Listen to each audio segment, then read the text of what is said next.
Dear children, we are going through the needs of a living organism like supply of food to the organism, releasing energy from the food by respiration. Every cell in an organism needs requirements. So, for the transportation is needed for every cell in a body, and not only supplying useful materials to cells but also collecting waste materials and releasing them out of the body is called excretion. We came to know the fourth lesson, and the fifth lesson tells us about coordination, how all these body systems are linked to one another by brain or nervous system. And now coming to knowing about the sixth system called reproduction or reproductive system. It has a tagline called generating system.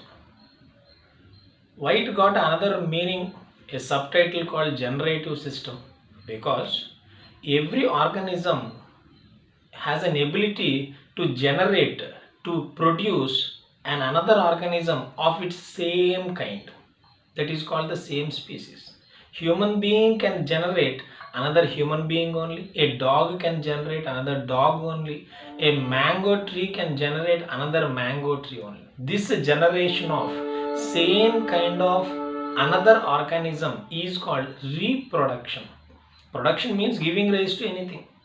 Which type of production it is, which type of generation it is, giving rise to giving production to same kind of another. That's why it is called reproduction. So it is one of the important life process, dear children. An organism is surviving by doing all these things, but an organism, to start its life first, the organism should generate. Without the generation of an organism, how all these possible? Supplying food, getting energy, transporting materials, releasing waste material, linking all these things by coordination, how it is possible without a birth of an organism? So generation of an organism is very important, even it is a microorganism like amoeba or a plant or an animal or a human being. So for the birth, for the generation, we need to know about one more system, one more topic in this 10th class biology called reproduction. And now come to the seventh lesson, seventh title. This is called coordination in a life process. So what is the fifth one? Coordination. So to do any work, there is a main coordination from one system called brain or nervous system. See, for example, a supply of electricity to your house has a coordination called main or fuse. From that, every supply of electricity can be possible. In the same way, your parent will coordinate you what to do and what not to do. So in the same way, so the fifth lesson tells us about the coordination of nervous system in respect to all the other body systems. But this is a lesson which tells us coordination life processes. So we have a number of life processes. Digestion is a life process. Respiration is a life process. Excretion is a life process. Heartbeat is a life process. Transportation is a life process. Kidney functioning is a life process. So many life processes are there. Functioning of brain is a life process. Is it or not? So, these life processes are under coordination with each other, cooperation with each other? Yes. For example, we feel that we get energy by taking food. Before taking food, my question is, how you come to know that you have a feeling called hungry? What is a feel called hungry? A hungry is a feel where you get less energy. How your cells told that I have a less energy? Your cells cannot talk with us. You cannot listen to their pain, but cells can able to tell you that, give a sign, that give a symbol that they have a less energy. You need to supply energy. So you take food, you breathe properly. So energy is generated. How we come to know that the stomach is empty and you need to supply food? How we come to know that if you supply some food, the stomach became fulfilled and we need to stop the process of eating food? These are all unknown things which are happening inside, unknown processes which are happening inside.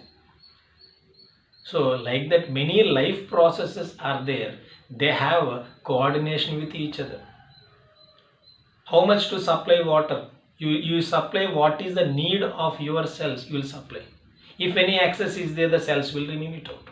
So there is a great linking between one process to another process in the living body. No doubt, all these processes are linked by some system called nervous system. At the same time, one process is depending on another process. Skeletal system is there, bone system is there, depending on muscles. Muscles are there depending on nerves. So like that, there is a great link, there is a great coordination, a combined work there between the different life processes. We will see in this lesson called coordination in different life processes. And coming to the 8th lesson, which is called heredity.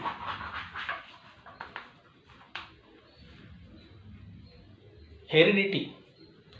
Generally we use this word whenever anything transfers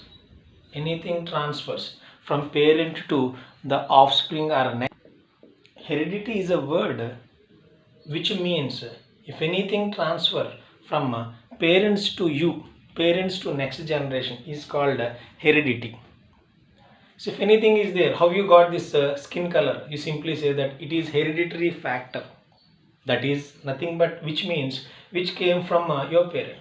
So that's why this lesson got heredity has a subtitle called from parent to progeny. Parent to progeny is the subtitle given to this lesson called heredity. What is a progeny? Next generation, N1. Next generation is called you are the progeny to your parent. And a mango seedling is a progeny to its parent mango plant. A newborn dog is a progeny to its parental dogs.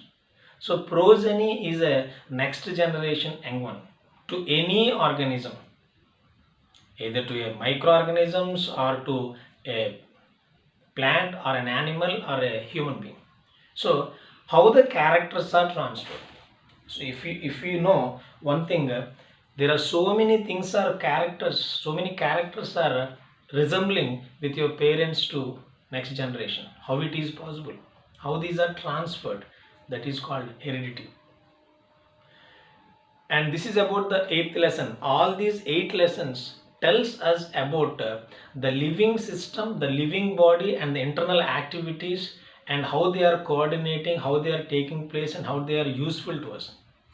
How the food is supplied, how the energy is released and how the materials are transported to the cells and how the waste is releasing out of the body called excretion, how these are coordinated by the nervous system and how the new organism is generating, reproducing, how these all living processes are into the coordination with the coordination life process in the 7th chapter, how we got many resemblances like parents, how we got these characters like parents called heredity. These are all the 8 chapters tells us about ourselves, our living process, our characters, our internal activities, that is called our physiological activities, internal process. 9 and 10 chapters, the 9th chapter called our environment and 10th chapter called natural resources. They tells us not only we got some relation with other physical environment also, physical things which are there around us. Let us see about them.